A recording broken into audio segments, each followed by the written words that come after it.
Welcome to Pindar Poetry. We hope you learned something new. In this video, I will explain how to make vegetable soup in Skyrim. First, let's gather the essential ingredients you'll need for this simple yet powerful dish. You'll need 1 potato, 1 leek, 1 cabbage, and 1 tomato. Make sure you have access to a cooking pot, which are found in many locations throughout the game. This soup is incredibly useful for adventurers.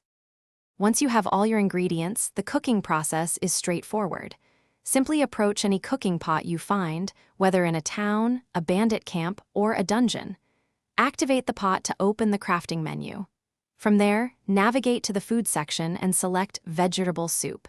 With a click, your nutritious meal is ready to go. The true power of vegetable soup lies in its sustained effects.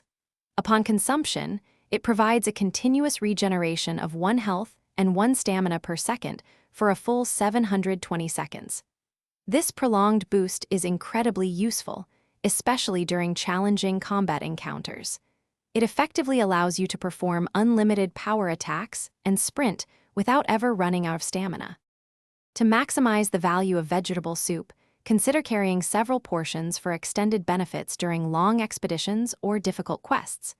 You can also combine its effects with other buffs, like potions or enchantments, for an even more formidable advantage. This simple dish truly transforms your gameplay experience, making you a much more resilient adventurer. And hey, life's too short for a stinky car, grab Little Tree's black ice. Check the description for a link to that and other great deals. Thanks for watching. Consider subscribing if we helped you.